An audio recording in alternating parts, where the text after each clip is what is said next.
In medieval Europe, an army wasn't a single type of soldier. It was a mix of everyday people, semi-pros, and elite fighters, all thrown together under the same banner. Some showed up because they had to, others because it was their job, and a few because it was their entire identity. In this video, we're breaking down who these soldiers really were, what they carried, how they fought, and why the famous knights were only the tip of the spear. Number 1. Feudal Levies. In early medieval Europe, most armies weren't standing forces with barracks and permanent pay. They were temporary groups raised by obligation. When a lord or king needed fighters, the call went out through local officials, and men were expected to appear at a muster point on a specific day.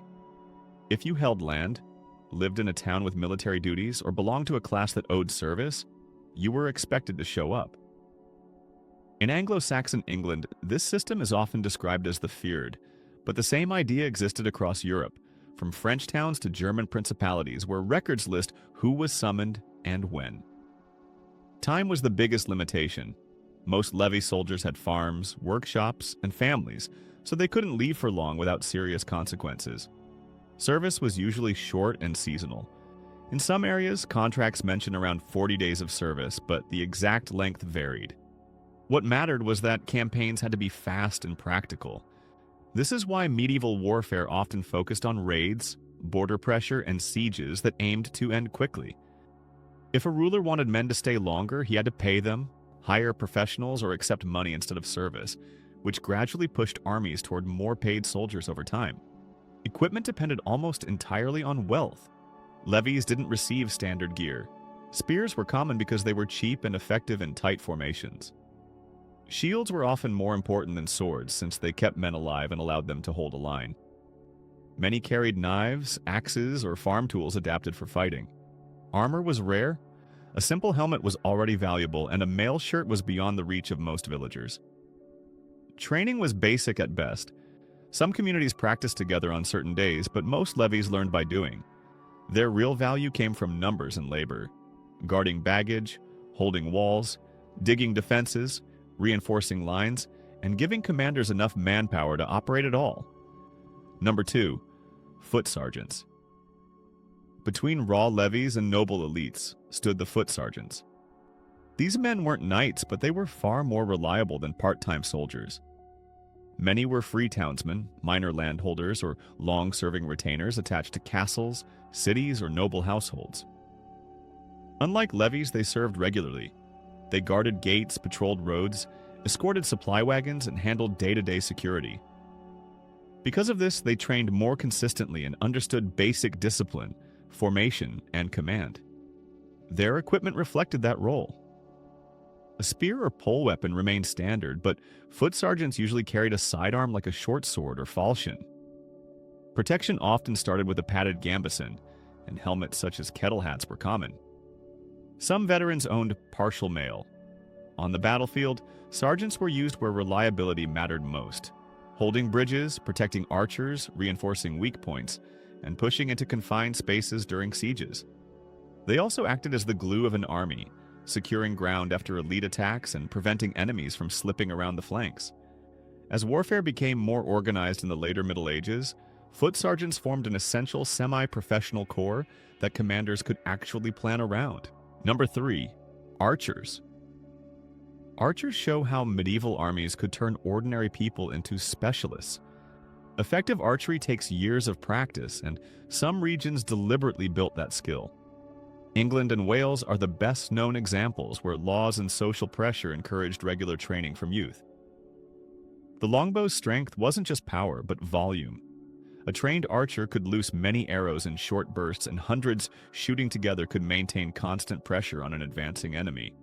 There's a common myth that arrows simply punch through all armor. In reality, good plate armor could deflect many shots. Archery mattered because it disrupted the battlefield.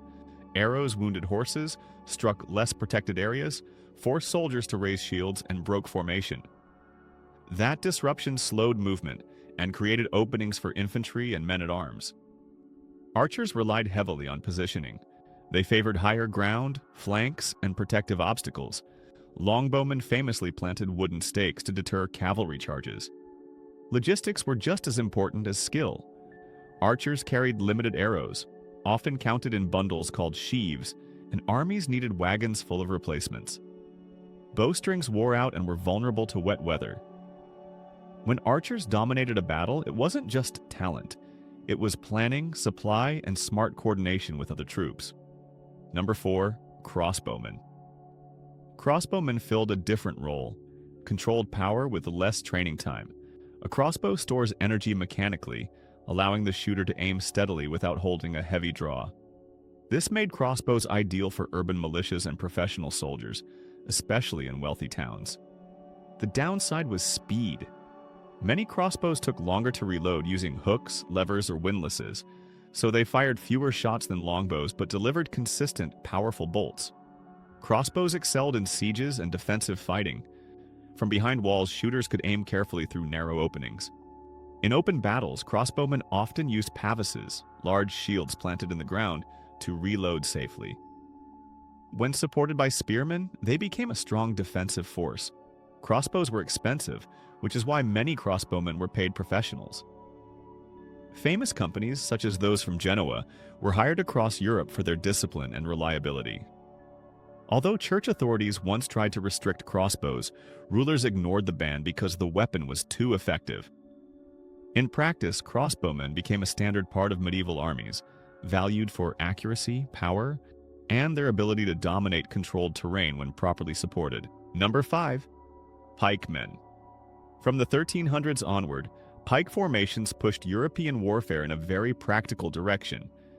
If you could train ordinary people to move and fight as one unit, you could stand up to cavalry and even pressure elite troops. A pike was basically a super long spear, often around 12 to 18 feet. That length changed the geometry of a fight. With normal spears, only the very front rank is truly dangerous at the moment of contact. With pikes, several ranks can project points into the same space, so the formation becomes a moving wall rather than a thin line. But a pike unit wasn't just people holding long sticks. It was a drilled system. Soldiers had to keep their spacing, step in rhythm, and lower their points on command so the front didn't open up. If one man panicked and lifted his pike too early, he could create a gap.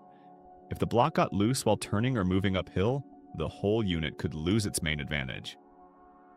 That's why pike troops spent so much time drilling simple things: how to march without tangling shafts, how to pivot as a block, how to switch from carrying the pike upright to presenting it forward, and how to keep the points level so the enemy can't just push them aside.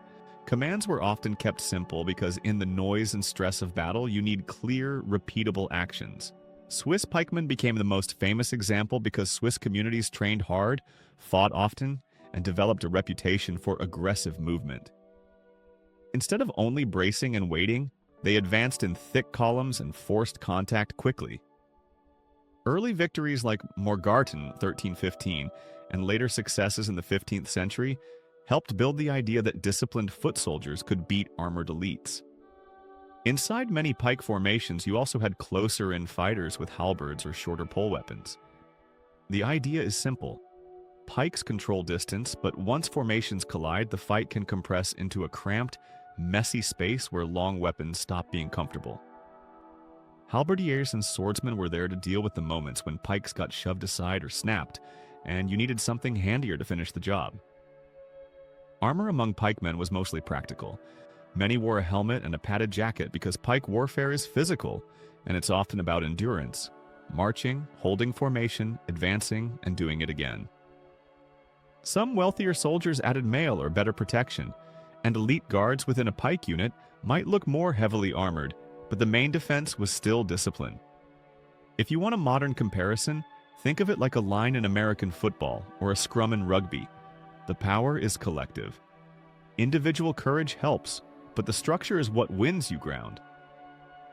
There were also very real logistics behind pike armies. A 15-foot pole is not convenient. You need to carry it, store it, move it through gates, and march with it for miles. Pike shafts were often tipped with iron, sometimes with a metal spike at the butt end too, so the weapon could be braced into the ground and still be useful if the front point was damaged. All of that adds weight and cost, and it also explains why pike troops usually operated in organized units with officers and clear routines. Pikes forced everyone else to adapt. Cavalry became more careful, looking for flanks, soft ground, or moments when a pike block was disrupted by terrain, fatigue, or missile fire. Missile troops and early firearms were used to unsettle pike formations, because once alignment breaks, the wall of points turns into a crowd. So the pike didn't replace the rest of the army. It became a new center that other troops had to support and counter, and it helped push Europe toward armies that trained together and stayed together. Number 6. Men-at-Arms. Men-at-Arms can sound like it just means anyone with weapons, but in medieval practice it usually meant professional heavy fighters, the people you could pay to show up with armor, training, and often a war horse, and then keep them in the field for an entire campaign. It's best to treat it as a role, not a title. A knight could serve as a man-at-arms, but so could a well-equipped squire or lesser noble who never went through a formal knighting ceremony. What mattered was capability and equipment, not the label. As the Middle Ages went on, rulers leaned on men-at-arms because they solved the biggest weakness of feudal armies: time limits. Levies had farms and trades, so their service was short and seasonal. Men-at-arms could be hired on contracts and paid wages, which meant commanders could plan longer sieges, garrison duty, raids, and multi-month campaigns. In some places, captains signed agreements promising to bring a certain number of men-at-arms and other troops, and there were inspections where gear was checked. This is one of those details that changes everything. When equipment is expected and verified, you get more predictable performance. You can actually plan around your troops instead of hoping the muster works out. Their kit was expensive and layered. Under armor, they wore padded clothing to absorb impact and prevent chafing. Mail remained common for a long time, and later you see more plate pieces protecting the chest, arms, and legs, especially among wealthier men-at-arms. Good armor was engineered with joints and shaped plates that allowed movement, but it still took stamina to fight in it for hours, and it needed constant maintenance. That's why men-at-arms rarely traveled alone. They brought squires and servants to handle horses, repair straps, keep weapons in good shape, and manage the everyday grind of campaign life. Heavy troops were expensive partly because you weren't paying for one person. You were paying for the whole support bubble that kept that person effective. Tactically, men-at-arms are where medieval fighting looks less like heroic duels and more like problem-solving. They didn't always fight mounted. In many 13th and 14th centuries battles, armored men deliberately dismounted to fight as a solid line, because on foot they were less likely to be scattered by uneven ground, and more likely to hold formation against a charge. When mounted, they worked best in coordinated groups, aiming for weak points, chasing down broken units, or striking flanks at the right moment. Their weapons reflect the reality of armored combat. Swords were common as a sidearm, but maces, hammers, and poleaxes were popular because they could hit hard and control space against well-protected opponents. Men-at-arms were also central to siege warfare, which is where much medieval fighting happened. They guarded trenches, escorted engineers, protected artillery, and led assaults when a breach was made. In a siege, discipline and endurance matter more than dramatic cavalry charges, and men-at-arms were the kind of troops you could trust to keep doing the hard work. One more practical detail is how men-at-arms thought about risk. When you've invested a fortune in armor and horses, you don't want pointless losses. Capturing a high-status opponent could bring ransom money, and taking prisoners could be more valuable than reckless pursuit. That mindset doesn't make war gentle, but it explains why professional heavy troops often behaved differently from desperate levies. They were trying to survive, get paid, and come back for the next contract. Number 7. Knights. Knights are the iconic warriors of medieval Europe, but the clearest way to understand them is to hold two truths at once. A knight is a trained heavy fighter, and a knight is also a social position. Most knights were part of a landholding elite. They managed estates, collected rents, enforced local authority, and built networks of loyalty. War was a major duty, but it was also a massive expense. A knight needed weapons, armor, at least one good warhorse, extra riding horses, and helpers to keep everything running. That money barrier is why knights were never the majority of an army. Training started young. Many boys began as pages in noble households, learning riding, discipline, and the everyday routines of serving a warrior elite. As squires, training became hands-on, caring for horses, practicing with lance and sword, learning how to fight in formation, and getting comfortable in armor. By the time someone was knighted, the idea was that he had years of preparation behind him. And yes, chivalry was talked about a lot, but in practice, it mixed ideals with politics and reputation. Acting bravely, keeping your word, showing generosity, all of that could boost status, but it also worked like medieval branding.